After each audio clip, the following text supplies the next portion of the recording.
yeah, Hare good Krishna. people are watching it. Hare Krishna.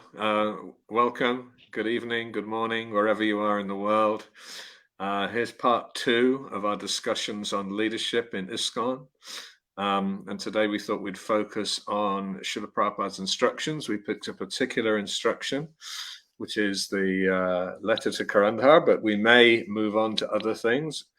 Akurati, do you want to say a few words about why you nominated this letter and understanding Srila Prabhupada's instructions in leadership particularly?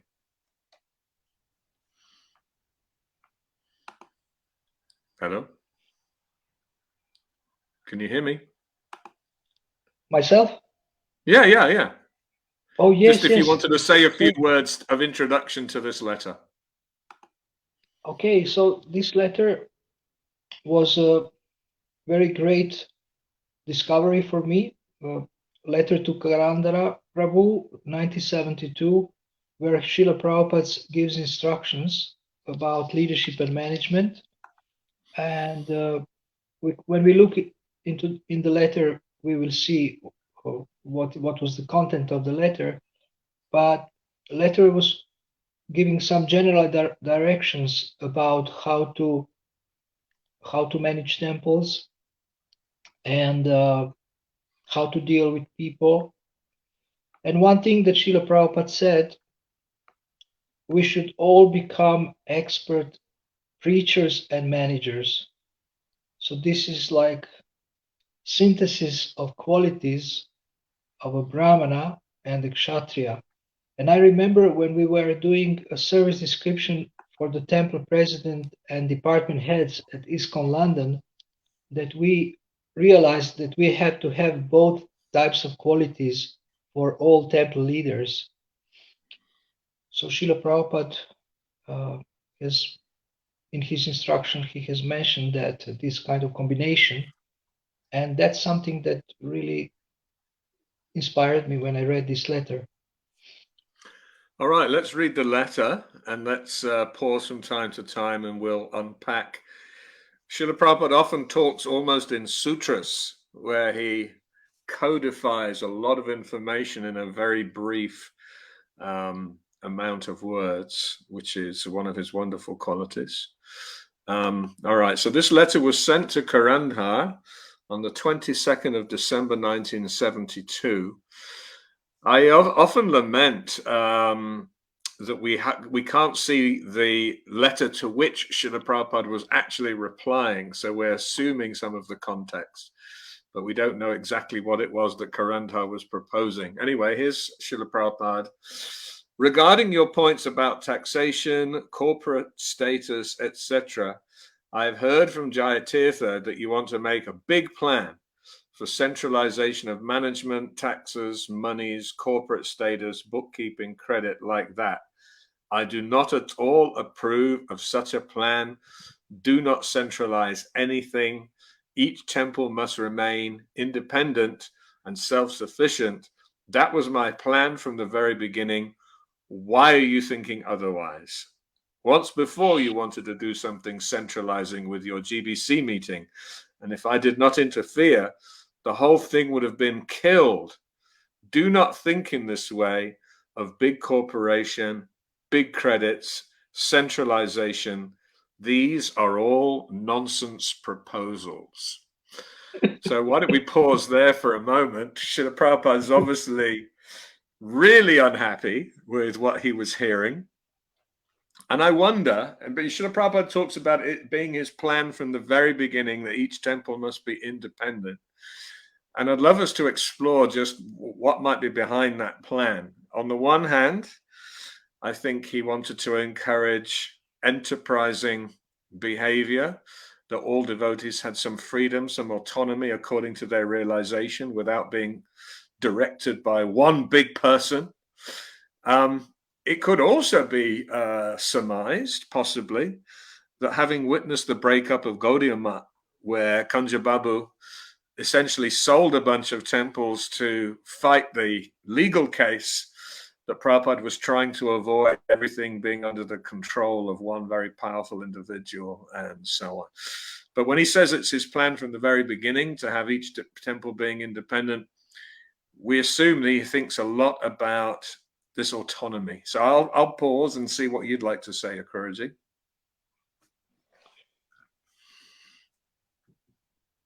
Well, I see Srila Prabhupada also, apart from being a spiritual guide, spiritual leader, and teacher, as a trainer, as a leadership trainer and leadership expert, leadership and management expert. And this instruction to have every temple independent is creating a training ground by giving people opportunity to take responsibility in the mission, to cooperate, to organize things, to interact with local people, local governments. I mean, it's just a completely perfect idea or perfect creation of a training ground. You use your local situation, and then you can train so many people by engaging them in service and helping them to take responsibility for the spiritual mission. And in this way, grow spiritually and grow as human beings. Yeah, very much so. And I think he was a very, very mindful of always wanting to have collective leadership, that would actually enable the movement to really scale. Oh, here's Sati. Okay. Welcome. Hare Krishna, can you hear us? Oh, your microphone doesn't appear to be working yet. Yeah, I can't hear you yet, but hopefully you'll be able to figure out what to do with that. There's nothing at my end that's stopping you from. Maybe when you logged in, there was a prompt to activate your microphone as well. Oh yeah, that may be the case. You might want to quickly log out again and log back in, and just pay attention to that welcome screen. There you go. Okay, so we'll get her to introduce herself in a moment or two. Let me go back and read another portion of the letter. I've not got the entire letter up, but I was thinking we could cross-reference. What I was really struck by is Prabhupada was saying, look, you tried to do this before, and if I didn't intervene, everything would have been killed. I mean, that's really strong language. Prabhupada was very, he didn't like the centralization. There's another letter, I think we might find it later. I think it's a letter to Damodar, not me, but another Damodar, where he was talking about, not being really fond of centralization. He thought it had a place maybe with BBT and certain other things where there was some advantage, rather than hundreds of people trying to talk to Dai Nippon, just one point of contact. But he really wanted this autonomy at the local temple levels. All right, let me read a little bit more. Movement is training men to be independently thoughtful and competent in all types of departments of knowledge and action, not for making bureaucracy. Once there is bureaucracy, the whole thing will be spoiled. There must always be individual striving and work and responsibility, competitive spirit, not that one shall dominate and distribute to the others and they do nothing but beg from you and you provide. No. Never mind, there may be botheration to register each center. Take tax certificate each, become separate corporations in each state. That will train men how to do these things, and they shall develop reliability and responsibility. That is the point. I'm little observing now, especially in your country, that our men are losing their enthusiasm for spreading on our programs of Krishna consciousness movement. Otherwise, why so many letters of problems are coming, dissatisfied? That is not a very good sign.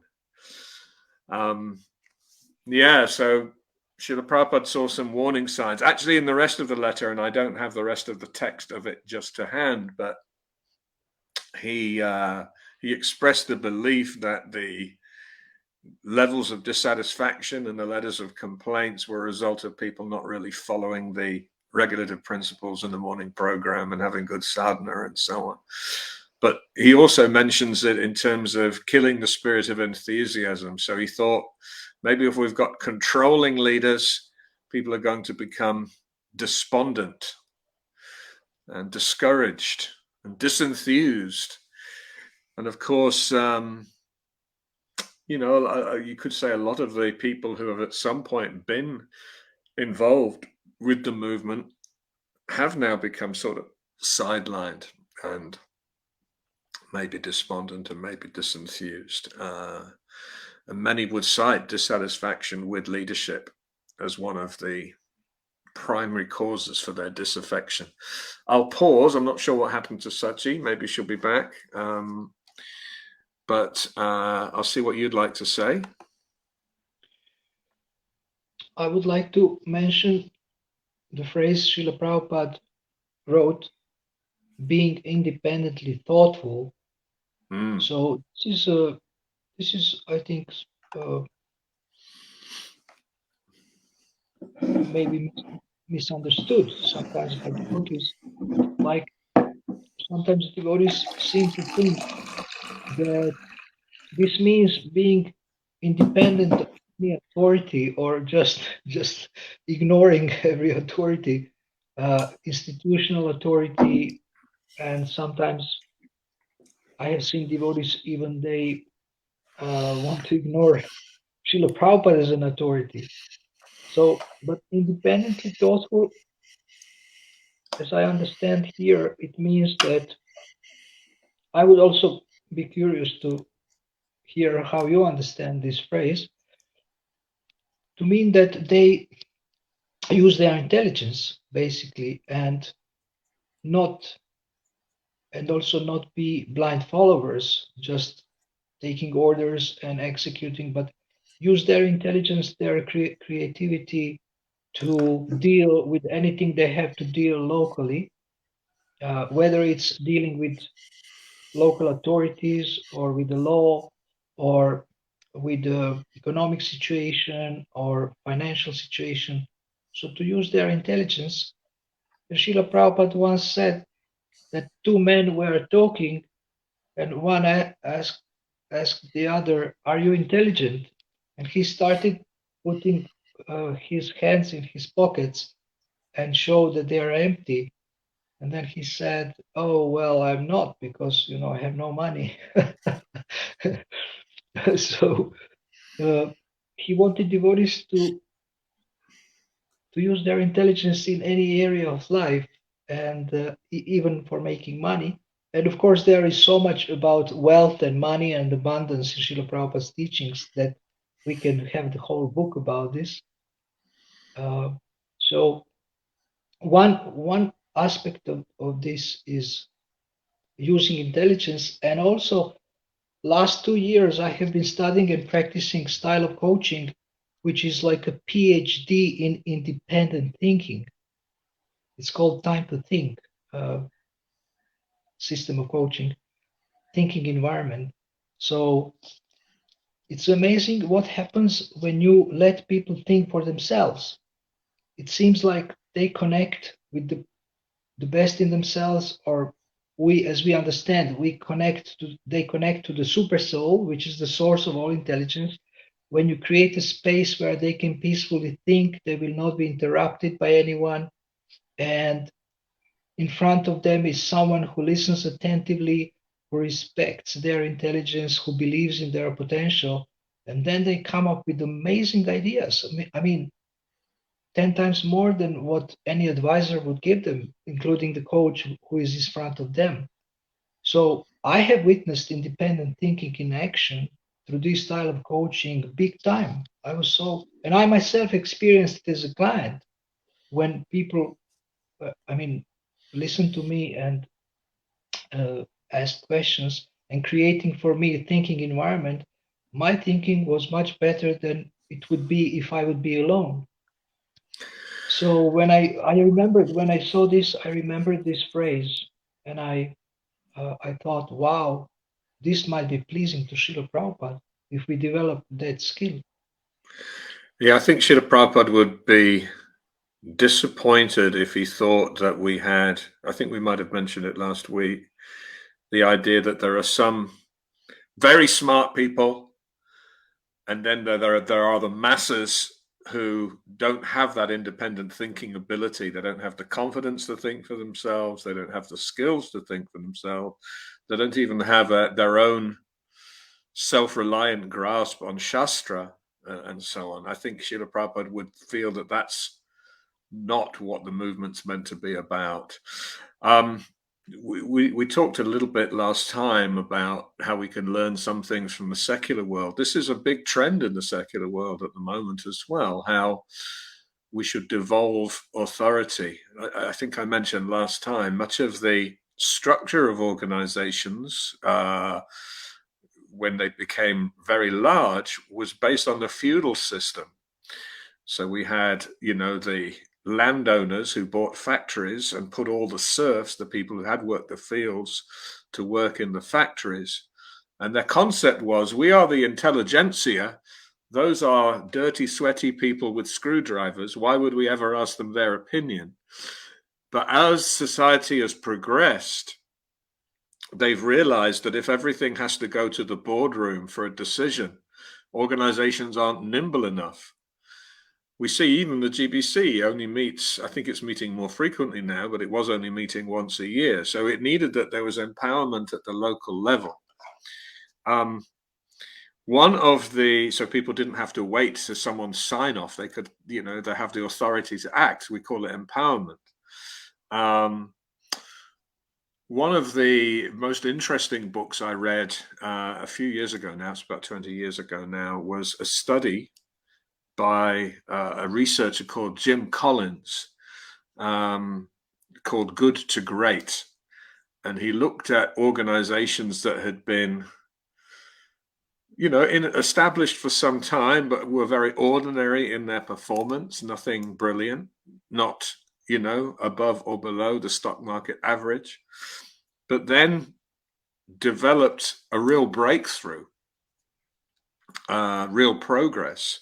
And they were able to sustain it for a long period of time, over and above what any equivalent organizations were doing.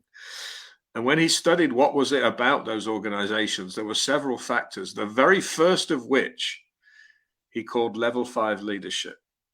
And he characterized level 5 leadership as having two paradoxical qualities. On the one hand, fierce determination, and on the other hand, humility. And he said the contrasting organizations, all of those that didn't make the same leap in performance, he characterized the leadership as the genius with 1,000 helpers. One big brain in the boardroom, everybody else considered to be, not having any worthy ideas. And this correlated with poor performance, where they basically just look at human beings as a pair of hands to carry out activity, not as an independent brain that actually has worthy ideas. And it seems to be the very opposite. Prabhupada, when he thought about that genius with 1,000 helpers model, he calls it killing the movement, stifling initiative, stifling entrepreneurialism, and so on. I might read a little bit more of the letter. I think we've lost Sachi. That's a shame. I don't know what happened there. Maybe she doesn't have a microphone. The point is to be engaged in doing something for Krishna. Never mind what is that job, but being so engaged in doing something very much satisfying to the devotee that he remains always enthusiastic. He will automatically follow the regulative principles because they are part of his occupational duty. By applying them practically as his occupational duty, he realizes the happy result of regulative principles. So the future of this Krishna consciousness movement is very bright, so long the managers remain vigilant that 16 rounds are being chanted by everyone without fail, that they're all rising before 4 in the morning, attending Mangalati. Our leaders shall be careful not to kill the spirit of enthusiastic service. So we've seen that same pattern repeating, which is individual and spontaneous and voluntary. They should try always to generate some atmosphere of fresh challenge to the devotees, so that they will agree enthusiastically to rise and meet it. That is the art of management, to draw out spontaneous, loving spirit of sacrificing some energy for Krishna. But where are so many expert managers? All of us should become expert managers and preachers. So I'll pause here. The art of management, drawing out spontaneous, loving spirit of sacrificing. Yeah, I mean, some of the themes that we spoke about last week as well. I might just quickly share that framework that we were looking at last week to show how in touch Srila Prabhupada was with modern thinking. Srila Prabhupada was an extraordinary empowered soul. And he also had very practical experience in running a successful business. I don't want to bring that down to sort of mundane, that he just had some management skills. But the reality is, we talk about the ones and the zeros. Without Krishna, everything is zero. But once you put Krishna in front, all those zeros become worth something. The more zeros you have, the bigger the number, as long as the one's in front. So Prabhupada actually was a very successful business person. He understood how to grow things. And, he was concerned if we put some big controllers, they might fulfill their ambitions of being, lording it over others, but we would actually restrain the scaling of the movement. So empowerment is there. And I was even thinking of this idea of fresh challenge. Let me see if I can is that still showing the slide? Now not. Okay, I messed it up. Let me have another go. Seems like it just doesn't quite work the way I would expect it to work. Let me try again. Share screen, window, PowerPoint slide. Does that come up now? Yeah. Yes. So this environment of fresh challenge, you could say, is to do with both cognitive needs and even self-actualization. You used the word earlier, potential. Releasing people to express their genius, to express their creativity, to take action without, always needing permission and sign off and so on. This actually fulfills very high needs. Prabhupada was switched on to the idea that volunteers need to feel that there is some intrinsic reward, not that they're just serving somebody who's ordering them around, but that they have the trust of the leader to exercise their own initiative. People respond to that. Anyway, I thought I might just mention that. I'll stop sharing now. And maybe you'd like to say a few words, Prabhuji.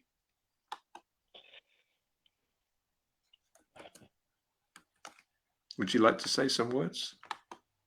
Yes, the first point that Prabhupada mentions is to engage them as they like to be engaged. In another letter to Jagadish, Srila Prabhupada mentions the same thing, and he said how this will be very inspiring for people.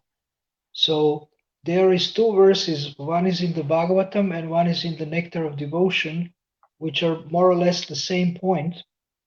Yena tena prakarena mana Krishna niveshayet, and tasmat kenapi upayena mana Krishna niveshayet. So the Shastra says that in the beginning, engage people according to their natural inclination or natural attraction to Krishna consciousness, and don't stress so much rules and regulations, but engage them according to their nature, according to their conditioned nature, their present nature. And then by this, they can get purified, and then they can gradually be able to follow more of the spiritual rules and regulations which are meant for purification. So when people come, we ask them, what would you like to do for Krishna? Would you like to draw? Would you like to play a guitar? Would you like to cook? Whatever someone wants to do, we encourage them to do that.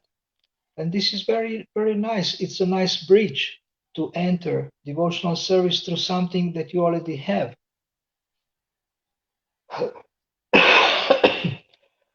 And regarding the quote you mentioned from Good to Great, I read that book. I was very impressed. And that these top leaders have humility. I mean, usually people who are so successful, they're quite proud, even arrogant. Like Marshall Goldsmith, famous coach, his main job basically is to help big CEOs become more humble, because their corporate boards want to fire them because of their behavior, despite all their achievements and all their smartness and I don't know, all their skills and all other qualities, but they want to fire them because of their behavior. And he is training them like anything, and he doesn't get paid if they don't change their behavior. So I thought, wow, boy, we need this kind of training in ISKCON. But I don't know in which kalpa it will happen. Well, you raise a really important point, that humility means teachability, receptivity to feedback, and so on. And when leaders aren't open to learning from others and changing their behavior in accordance with others' expectations, it's a worry. It means maybe they have a perception that they are so much greater than others, rather than that servant leadership idea. Sorry, I interrupted you. No, you can jump in anytime if you want to add. So that's one thing, and helper of thousand geniuses and genius with thousand helpers. Srila Prabhupada was both. I think he was both. Um, and I would say a coach, usually he's like a helper of thousand geniuses. So nowadays, what they recommend in leadership training and management training, that manager has to have coaching skills, so that they also develop people, And as you know, it is said that great leader is not the one who has the most followers, but the one who has developed the most leaders. So sometimes I ask our leaders, okay, how many leaders you have created? How many leaders and preachers you have inspired and trained? We have, I mean, successful preachers, but some have succeeded to create very responsible devotees and very successful and serious preachers. But sometimes this is neglected, and sometimes we have a leader who sticks to this position for such a long time and doesn't train new people, and he ends up being sick because he does everything himself, doesn't delegate.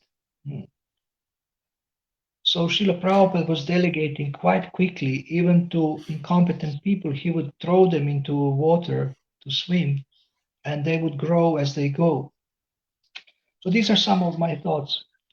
Yeah, I mean, it's to feel responsible is a good quality. It's on me. I need to make things happen, and I need to, exercise responsibility and so on. But if one doesn't know how to awaken responsibility and commitment in others, like you say, then the responsibility actually just becomes a burden around one's own neck. The genius is to to awaken that sense of ownership and responsibility in others. If you're doing all the thinking and they're just following orders, they don't learn to be those independent thinkers that you described, and the movement is actually constrained. You know, when Atlas tumbles, the whole thing comes tumbling down. I want to read another letter. I was just looking it up while you were talking, but let's quickly finish the last paragraph of the Karandhar letter. Krishna consciousness movement must always be a challenge, a great achievement to be gained by voluntary desire to do it, and that will keep it healthy. So you big managers now try to train up more and more some competent preachers and managers like yourselves. Forget this centralizing and bureaucracy. So really just reinforcing the point that you were making. I'm going to read a letter to Shukadev. Prabhupada here was, and I think this, the quotes that you were just giving from Srimad Bhagavatam, I think are sort of borne out here. Please accept my blessings. I beg to acknowledge receipt of your kind letter dated November 13th, 1972, and have noted the contents with great care. I'm so glad to receive your report after such a long time, and it appears everything is improving more and more by Krishna's grace. This is such an important quality, isn't it, of a leader, that to express appreciation and praise and recognition, encouragement, I mean, on the one hand, sometimes Srila Prabhupada would lament he didn't have more qualified people, and some of that comes here.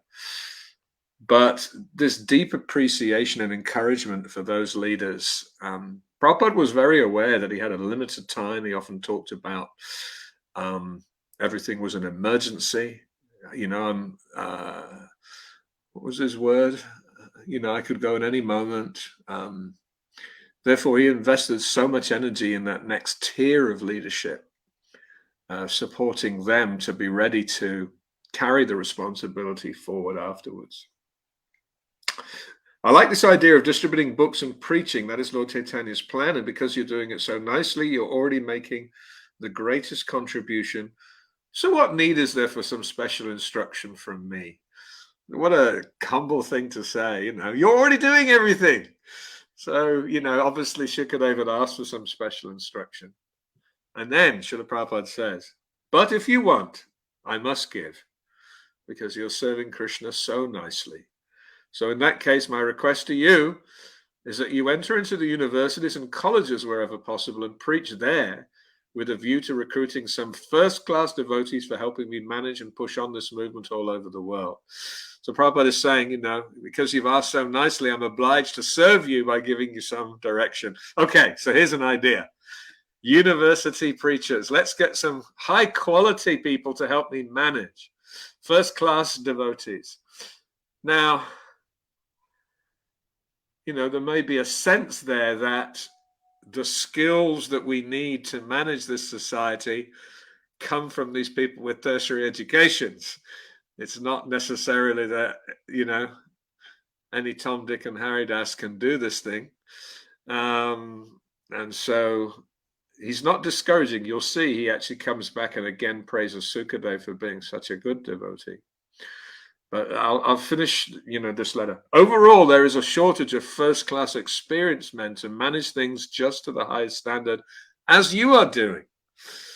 So we need more of these really capable individuals. But then Prabhupada goes in a moment into how the preaching must adjust for these intelligentsia. Therefore, I'm calling upon you, the big leaders, to push this idea forward, namely to attract some educated men to join us. The idea is that they will only agree to join us if we conduct ourselves intelligently by the preaching approach. Again, it might be implied here that sometimes the preaching is less intelligent and it needs to be some, coherent way of putting the philosophy across, and also a little bit strategic rather than just haphazard. The secret will be to engage them as they like to be engaged. So this was the point that you were making. That is, supposing I've got some education, I'm a business student, or I've got some skill or talent, I'm typist or musician or something like that. So I like to utilize these things for Krishna only if I'm encouraged in a certain way, very tactfully. And I must not be discouraged by too much forcing me at first to accept everything of shaving the head, rising very early, going for street sankirtan like that. No. Let me come gradually. Let me study also Krishna consciousness and see how it is practical and sublime. Gradually, I may get some taste for these other things and agree to do them voluntarily and intelligently. We are not dogma or like army camp. No, we are servants of Krishna. That means because we understand that Krishna is our protector under all circumstances, we have no more any anxiety. So we become very liberal and tolerant of all kinds of seeing others' sinful activities. And we see them as innocent victims of Maya, and we may try to help them understand what is the real position of life. So you know this art, how to attract and engage men. So aim yourself at this top class of men and give them every opportunity and facility to become convinced of our philosophy and engage themselves to their satisfaction. That will be the best contribution. Now, spread this idea also to the other leaders. So now I do not think there will be any difficulty for you to fill your Seattle center with the best devotees in our movement. And then I should be very glad to come there at next opportunity to give them all my personal instruction. In this way, appeal yourself to the high class of men, not the mass. Mass too, we do not eliminate anyone, but if the best men are there to run on things, mass will follow later. Anyway, and then he talks about, some people are about to get initiated, but that was the essence. Prabhupada was talking about how important it was to get people with educated backgrounds and approach them intelligently, engage them according to their aptitudes, and not to be dogmatic, but actually to carefully consider strategically how to engage people so that they'll voluntarily want to serve, and the rules can come later. Okay, you're dealing with an interruption there. Yeah, so I'll let you comment a little. I read that long letter.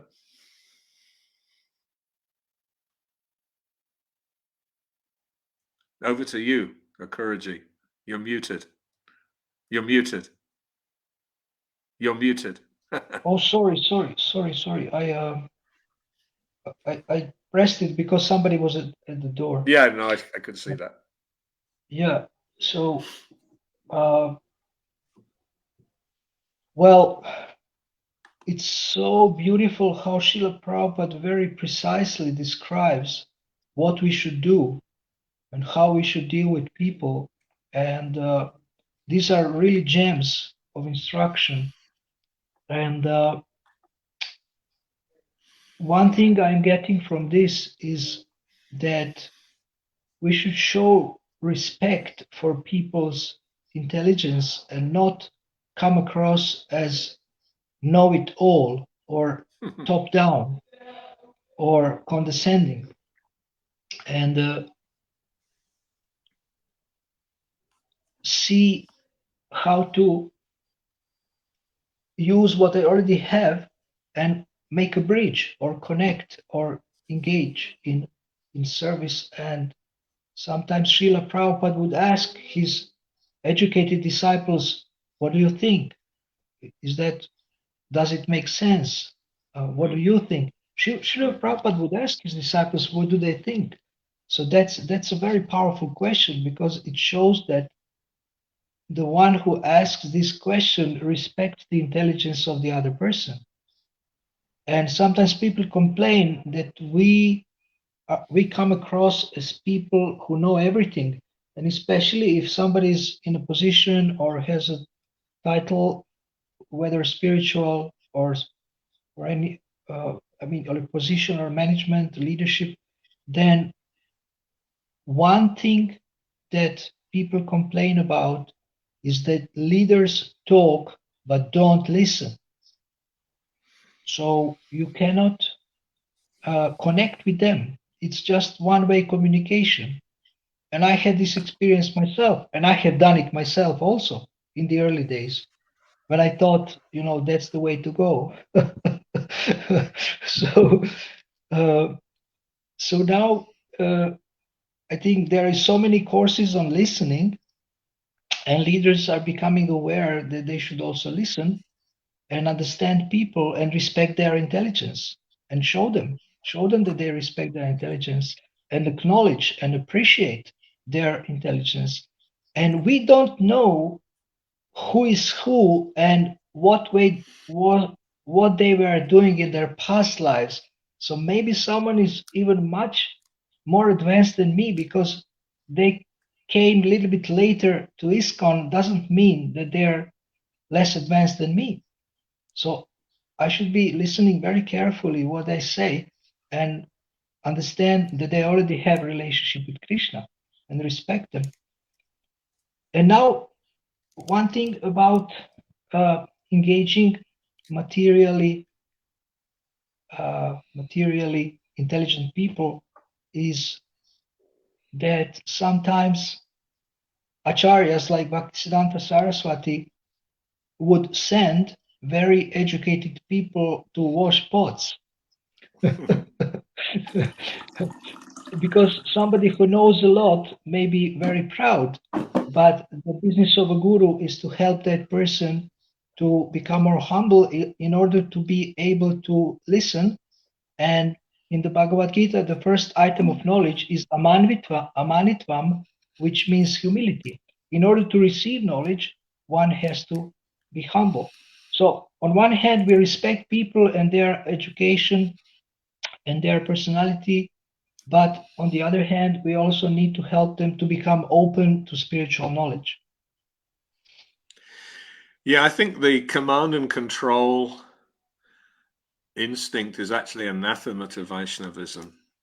Because if we're humble, as you say, we will want to involve all of the devotees and almost take the permission of the devotees. It's one thing for the guru to have, an ultimate authority with the disciple, and the disciple being duty bound to just follow instructions. But I think particularly where it's something like management and leadership, better that you have, the whole temple council has discussed an idea. There's a consensus. Everybody owns it. Everybody feels like they understand the decision. Everyone feels responsible to execute. That way, you've actually created an environment of ownership. I mean, again, we mentioned this last year. Prabhupada said, ownership turns sand into gold.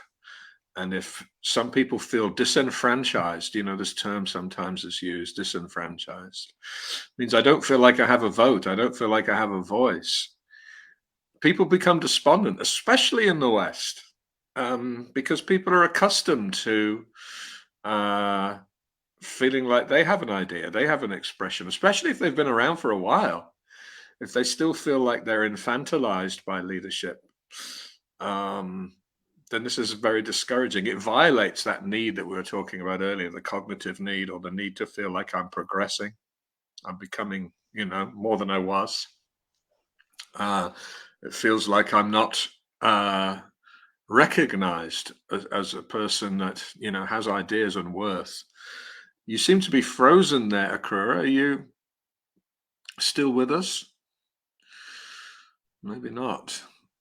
Okay, you're back. So I thought I would also look at another letter that deals with this dependence versus empowerment, centralization, and so on. This is a letter to Damodar, 9th of Jan, 1973. This is Srila Prabhupada's Damodar, not Bhakti Churu Swami's Damodar. Regarding the several smaller temples being dependent upon the central temple of Washington, D.C., that is up to you to decide. But so far I am concerned, I have not got much stock in such centralized management or organization. I never wanted that any of my temples shall be dependent on the other temples. Rather, our main business is to train up men to be self-sufficient and competent in many ways to carry on the preaching work, not to make them into specialists or to minimize their responsibility by centralizing everything. So same theme as was in the Karandhar letter. Interesting here, Prabhupada said, look, I would prefer we didn't do it. That's not my idea, but look, it's up to you to decide. So he's actually giving them permission, but indicating that his preference would not that things go in that direction. And he again explains why, that He doesn't want to create dependence. He wants people to be self-sufficient and competent in many ways. If each center must rely on its own strength to stand, that will be better training ground for the devotees. We must learn how to do all kinds of varieties of engagements on Krishna's service, not that we shall expect anyone else to act for us, and thus avoid something ourselves. So this idea of initiative and responsibility. But for reasons of spreading Krishna consciousness movement, we may sometimes centralize, just like the books and the money for BBT are managed by Karandhar in Los Angeles. In that case, for more than one man to be dealing with Dai Nippon, overseeing the general production and financial condition of the books, if that were left for each temple to manage, there would be great difficulty, and the books would neither get printed, nor paid for, nor distributed widely. So in that case, centralized management is preferable. But in the case of new temples, it is better if they must have to struggle a little while to establish themselves in their cities, become familiar with the local city officials and leading citizens, elicit support from all quarters of the city like that. Otherwise, these things will be neglected and there will be false dependency upon the outside supplies. This will deteriorate everything. Our purpose of Krishna consciousness movement is to create first-class servants of Krishna. That means they know how to do everything. So very, very similar. If we're in any doubt, Prabhupada's making it super clear. Fun enough, many years ago, I went, this would be maybe 2003, I went to India to help the Franklin Covey office open in India. Oh, I didn't know that. Yeah, so I basically went to license them all how to train the 7 habits of highly effective people. And one of them observed, when we ask you a question, you don't answer it. You ask us a question back. And, I sort of said, well, why do you think I do that? And because they were used to more of a didactic approach, the person at the front of the room is providing all the answers and everyone else is just, drinking it up the wisdom of the wise sage on the stage. And that evening, I was staying with one of the families, and the gentleman who was going through the certification, he brought me a picture that had been painted by one of his children of a butterfly breaking out of a chrysalis. Oh. And he said, I got to realize what you were doing. He said, if the butterfly is helped when it's struggling to break out of the chrysalis, its wings will never develop the strength to fly independently. And so you're doing it a great disservice if you rob it of the struggle, because the struggle is what actually builds the strength, the muscles. So I understood. You are forcing us to have to come up with the answer rather than just giving us the answer. If you'd given us the answer, maybe we would have understood. Maybe we wouldn't have understood. It wouldn't have been our answer. It wouldn't have been something that we worked to achieve. You would have just bailed us out. Last week, I think we spoke about this. How about if after the Bhagavatam class, the Bhagavatam speaker asked the other people, what did you understand? And Srila Prabhupada would use that method, not so much after Bhagavatam class, but there would be times when he'd, ask one of his disciples, what do you understand by this? Please explain. He did this a lot on morning walks, I think, and in room conversations. And he was interested to see what realizations they had acquired. If we're only ever passively imbibing, and we never even get to speak to understand, well, how much of what I've been hearing can I actually organize into some kind of coherent message? Then I might remain forever the paralyzed butterfly with no wing strength. So anyway, I thought I'd share that because it just reminded me a little this message of Srila Prabhupada. Over to you, Akuriji. Oh, that's wonderful. I really like this topic. It's actually the essence of empowerment is to train people to think for themselves, to use their intelligence, and helping them to practice, I would say, to practice using their intelligence. And this, one of my favorite books that I haven't read, but I like the title, it's called Monkey Management. So I think there was also an article in Harvard Business Review, Who's Got a Monkey? So Henry Kissinger, former Secretary of State of the US, he had a habit of always sending back his staff to complete their work. So it's called completed staff work. They would He would always check if they have done their best to make a document or a proposal, and if they said no, if they were honest, they would said no, then he would send them back and ask them to do their best and to do more work on this and perfect it, and then he would read it, or he would give his opinion. So monkey is a metaphor for a problem we have, or to solve, or a goal to achieve, and we approach a person from whom we want to ask something. The first thing they do is they ask us, have you thought about it? And do you have any ideas? And Brian Tracy has this, it's called mindstorming technique, where he asks his clients to write 20 ideas on the spot in front of him about the very problem they asked him about. And amazing. I mean, I use this with my clients, and it's just amazing what happens, how people become happy, how they become empowered, how they develop self-confidence that, oh my God, I have amazing ideas. And I'm scratching my head. If I would give them advice, I would never come up with such ideas.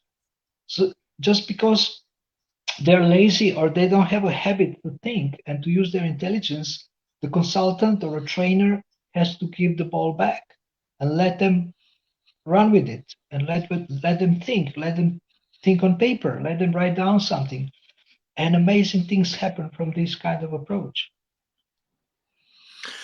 Yeah, it's very true. And I mean, if you think about it, the guru's success is not that, he entertained the disciples and they sat there patiently listening all these years, but that they are empowered in due course to be the next link in the succession themselves, that they have such a grasp of Krishna consciousness and have become not only fixed up in their practice, but actually articulate in explaining Krishna consciousness. One of the qualities of the Guru, Shabde Paricha Nishnatam, someone who not only knows the Shastra hypothetically or, intellectually, but actually has the capacity to explain it to others, remove their doubts, awaken their faith. And I think in the purport, which was written by Hridayananda Maharaj and Gopi Pranadhana and others, it describes that if the Guru fails in that duty, the disciples eventually become despondent and overtaken by doubts and stuff. So the fact is that there should be that testing, the testing of the disciple. How much has the disciple actually understood?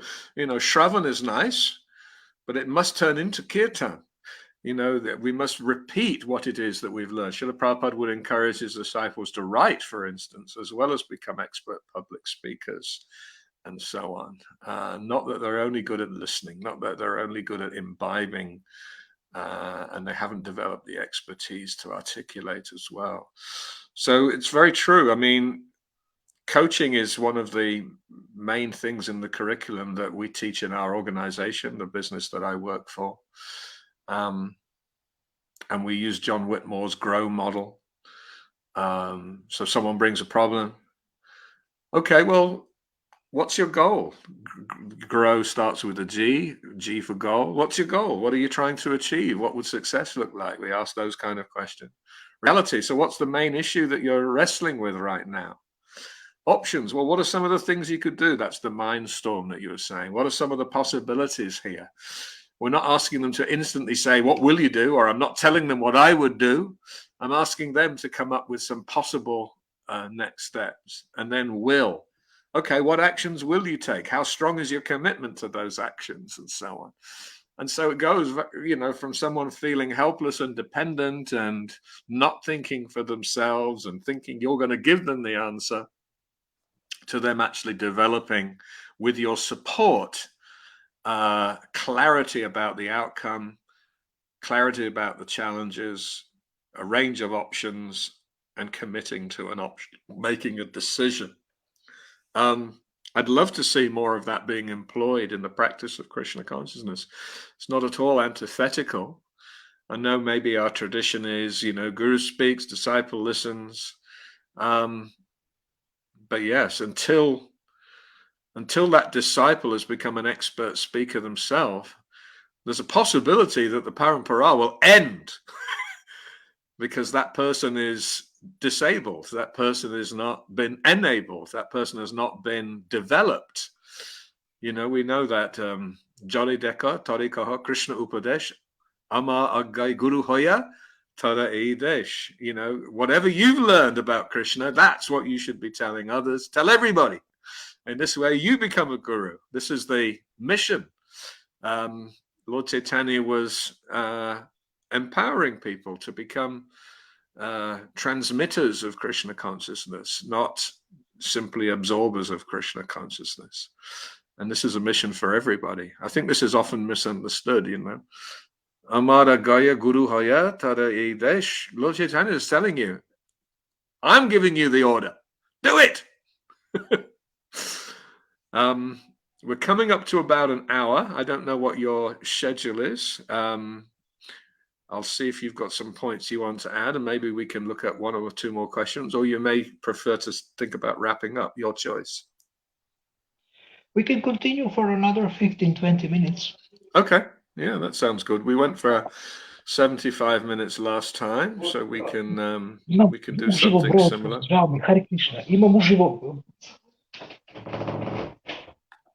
I'm sorry, just one Swami came, Bhaktiananda Trita Swami, who is the only Swami from the Balkans, and I just waved to him.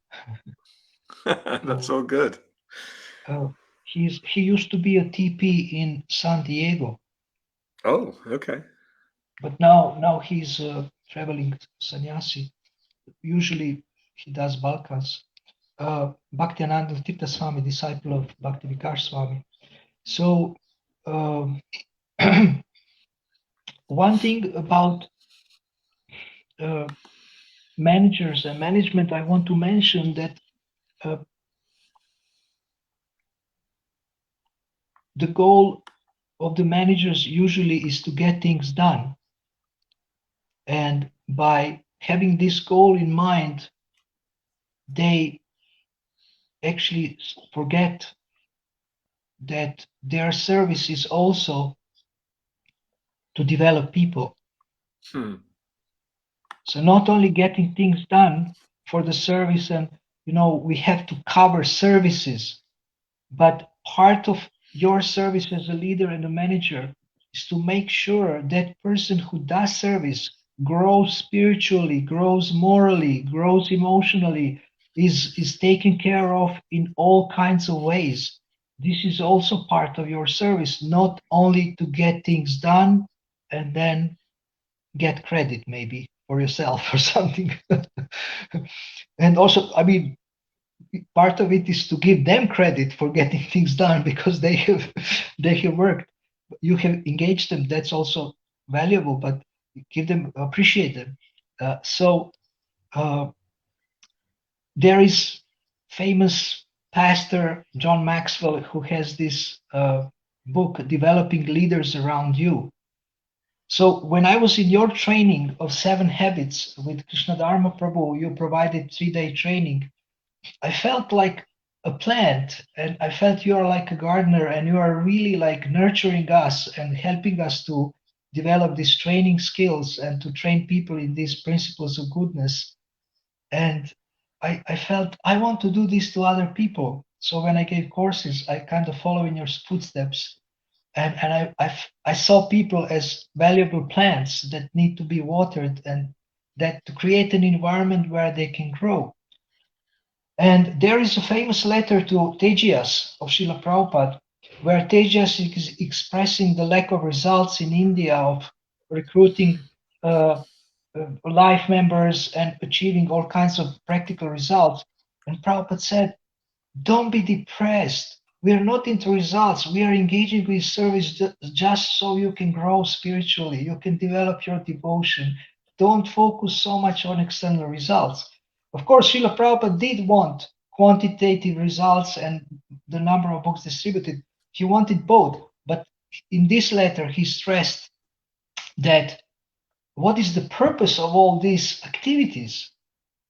Once one Mataji made an observation which I thought is very, very profound. She said, what is the use of service that makes you hate Krishna or hate service or hate Krishna consciousness? You have so much burden of service on you. Management burdens you with so much service because you are a little bit capable that you start to hate your life. So, we lose the purpose of Krishna consciousness by focusing on external results. And leaders should make sure there has to be a balance between these two things. Yeah, I love the plant metaphor. Funny enough, when we used to teach empowerment at the Covey Institute, we had an exercise. One group had to go through step by step, how would he change a tire? And the other group would, go step by step, how do you grow world-class tomatoes? So the group that was changing the tire, well, pull over safely, check that you've got the tools, loosen the nuts. It was a mechanistic process because we were fixing a machine. It had no will of its own. So you go through a process, step by step, doing something to an inanimate object. Whereas growing tomatoes, it was create nice conditions for the tomato, till the soil, make sure the pH of the soil is nice, get good quality seeds, water and nourish. But the growing of the tomato is done entirely by the tomato.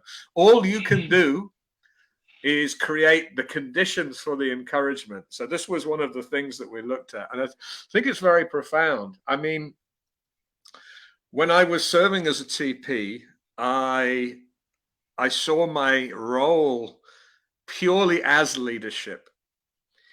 And all of the management I actually handed off to other responsible individuals. All of the operations. We always had a really good temple commander. At Soho Street, we had Radha Madhav. At Mana, it was Bhakteen Hazel. Prior to that, Sriman Pandit, and so on. And I always had a really good vice president, or others that were like two ICs. Mostly at the Manor, it was Sita Ram, who took care of most of the operations. In fact, most of the time, he and I would discuss ideas, and he would go and execute the idea. He would make the idea happen, and he was happy to do that. Like, he was enthused doing that. At Soho Street, it was the vice president was a lady called Manikundala, and she had a real talent for seeing things through. So to me, I wanted to free all of my time for things like strategy, for influencing up the organization, for thinking more globally, rather than just here and now. I mean, I would spend a lot of time just meeting with devotees. And, one way you can distinguish between leadership and management is leadership is much more proactive and strategic. Management is operational. It's the here and now. The management horizon is very close to you. The leadership horizon is a long way. There is a model by someone called Elliot Jacques called the requisite levels of leadership. And he reckons if you're a frontline person in an organization, frontline employee, you're not really thinking beyond the next customer to serve. You don't have a long-term plan. You're just doing the very next thing in front of you. If you're a supervisor, then maybe you're thinking about the roster for the week. You don't think much beyond a week. If you're a manager of a budget, maybe you're thinking for the month or the year. If you're a CEO, you're supposed to be thinking about a 25-year horizon. Otherwise, you're probably doing your organization a disservice. Of course, the unfortunate thing in most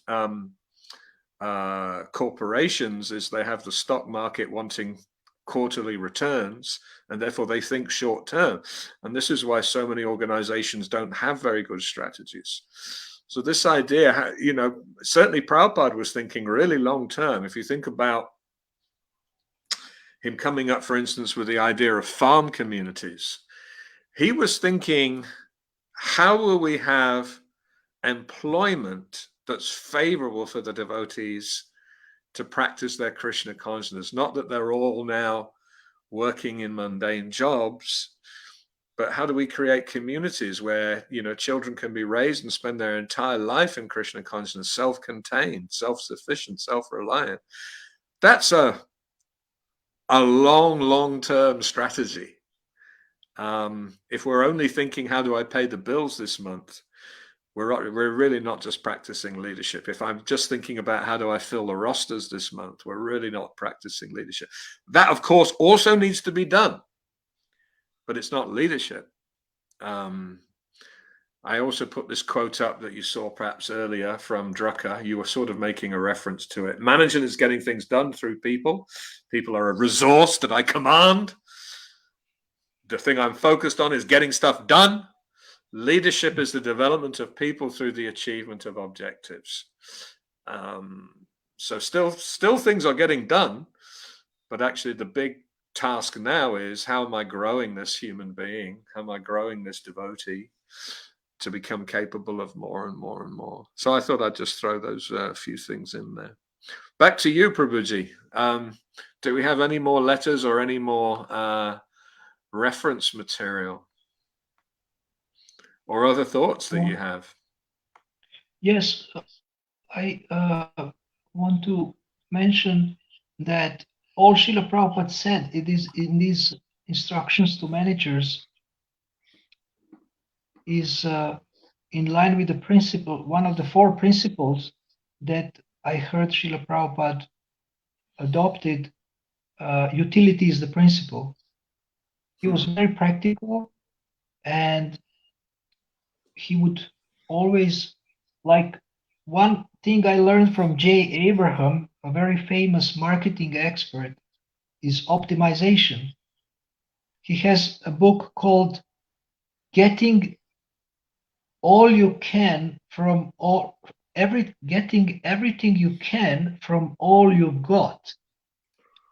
So he starts his book with a sentence: you are surrounded by opportunities to get more money, more power, more success, more resources, more enjoyment. But the problem is you don't see them. So if a leader has a spiritual vision, he sees opportunities everywhere, and especially he sees potential in his people. And he's always looking for new leaders, how to train and empower new leaders, instead of being afraid that his position will be threatened, because he knows that he cannot do everything alone. And he's looking, oh, this devotee is good in this, and this devotee is good in this. So we had this phenomena that who becomes a leader, actually one who just has an ambition, or maybe has a very strong controlling tendency, or is a little bit bold, or has a strong mind. But these are not qualities of a leader. Leader needs to be a servant, and also he needs to desire to develop people, and then he can be a leader.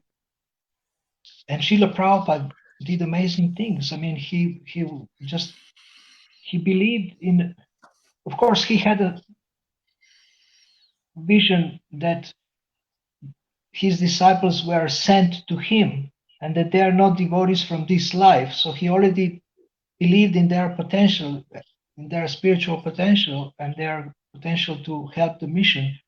He had this spiritual vision which stems further than this lifetime. And so, but once Andrea Lages, she and her husband Joseph O'Connor are very famous coaches in the world. She was asked, "What metaphor would you use to describe a coach?" And she said, "Let me think about it. No one asked me this question." And after a minute, she said, "Pyramid explorer." "Oh, what do you mean?" "Well, he's always looking for treasure in pyramids. Similarly, coach is always looking for the best in people." So, so I think every leader, if they have this vision that, oh, this devotee is a spirit soul, he has so much potential, and the super soul is in his heart, and he can get unlimited intelligence for service. Let me nurture this. Let me water this. Let me, create an environment where he can grow and develop. And then he can have an amazing team of people, and he can be very successful as a leader. It's true. I think, didn't Srila Prabhupada actually refer to his disciples as, my Guru Maharaj has sent me so many masters, so he saw himself as the servant. There's a nice definition. It goes along with what you're saying that Stephen Covey gave. If for a while, it was actually the working title for the 8th Habit, this other book that came out. And it was something like, leadership is communicating people's worth and potential so clearly that they see it in themselves. And it's a wonderful thing. I imagine that most of us will have at some stage had a teacher, maybe a parent, maybe a boss, maybe a leader who saw something in us that we hadn't even yet seen in ourselves and believed in us so much that we wanted to live up to that expectation. There's a famous quote by Goethe as well. Treat someone as they are and they remain as they are. Treat them as they could be and they become as they could be. And, Srila Prabhupada would have this enormous regard, even though he would have been very well aware of the foibles and the shortcomings and the limitations of some of his early disciples. But he saw that potential and fanned that potential and gave them belief in themselves, and they went out and did extraordinary things. This talent of helping people feel valued and capable, and that there are expectations that you have of them doing great things, people respond to that. They want to be worthy of that kind of praise, that kind of esteem, and they'll very often live up to it. And sometimes we see exactly the opposite. I feel, for instance, that this was one of the main ingredients that supercharged the growth of the movement, that people were inspired by Prabhupada and wanted to do things for Prabhupada to please him. And he gave them confidence that they could do great things. And, even if they weren't, fully capable initially, they acquired those capabilities because Prabhupada had bestowed such faith and such trust and such empowerment and so on. And I worry that we're not seeing that so much now. How many people feel that they're seen as amazing contributors with something to offer, and such that they go out and take risk and become entrepreneurs for Krishna and so on. I worry now that we have passive consumers, and there's a lot of very experienced devotees with so much to offer that don't feel valued, don't feel recognized, don't feel anyone notices them or sees what they have to offer or cares whether they have anything to offer or even that they are involved or not. And I feel that this is actually causing a sort of stalling of the society. I feel if this mood that Prabhupada demonstrated so amazingly were fully adopted and practiced, demonstrated, exhibited, exercised, that we could actually stimulate growth again. It's not the only factor, but it's a huge factor, this sense of empowerment. Again, I'd like to just sort of go back to this framework that we spoke of, because I think it's such an interesting framework. Let me see if I've got it. Share screen, window. Or maybe I closed it. Let me see if I can open the slide again that I had earlier.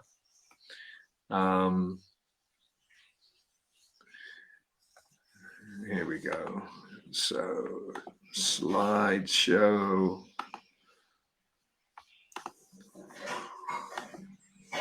I didn't realize I'd be wanting to show this again, so excuse the slight delay. Share screen window. Here we go. So notice the framework, the logic of all of these frameworks. Prabhupada perfectly exemplified this style of dealing with others. That was his modeling. He chalked out a very ambitious vision. He actually saw people in terms of their potential. He addressed that need for people to feel valued and feel excited by a mission that they could contribute to. He established a vision. We're going to be still striving to complete Prabhupada's vision for many, many years to come. He created a structure that allowed for that individual autonomy and exercising of initiative. And then the empowering is the entrusting people to go and get those results in line with the strategy and so on. So empowering follows those other elements. And you can see that Prabhupada actually practiced all of these things in an extraordinary way. And that really drove the growth of the movement. Obviously, it's not only leadership capabilities. He's an empowered person. He was taking dictation from Krishna. But the reality is we can all acquire capabilities beyond, what we may have naturally today. Leadership is something that can be learned lifelong. And hopefully these ideas are helping people. I'm mindful we've now gone for 77 minutes, and so we might want to think about wrapping up. Now, next Saturday, I think I'm doing a program at an evening talk at a local temple, so I may not be able to do the same time. Maybe we could go for Sunday something next week, if that works for you. And we should come up with a... We can communicate about that through we'll figure it out and we'll let everybody know. A big thank you again, Akura. This was your initiative and you're injecting so much life into things. Do you have any closing comments for our viewers? I would like to say something about empowerment for the end. When you are entrusting your people with different projects or tasks, don't be afraid that they will make mistakes, because they will learn from the mistakes. And don't fire them, don't kick them out if they make 1 or 2 mistakes or 3 mistakes, but believe in them even though they have made mistakes. This is it. Yeah. Well, when you introduced me to Marshall Goldsmith many years ago, I think I listened to maybe one of his podcasts. Maybe it was a TED Talk or an interview on Harvard Business Review or something. And he made a really interesting point. He said, your advice might be able to make a 5% improvement in their idea, but it will probably result in a 50% diminishing of their interest in that thing. You'll essentially sap their sense of initiative and encouragement and everything. So hold on to your 5% advice, and just allow them to take full ownership. And as Prabhupada said, the struggle is actually how we grow.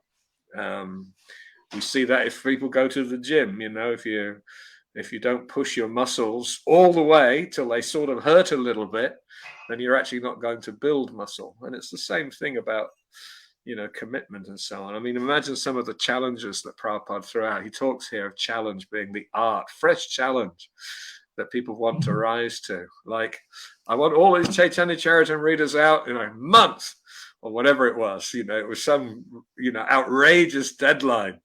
I don't think it was quite as short as 1 month, but I forget the exact. But that's impossible, Prabhupada. Impossible is a word in a fool's dictionary. Make it happen.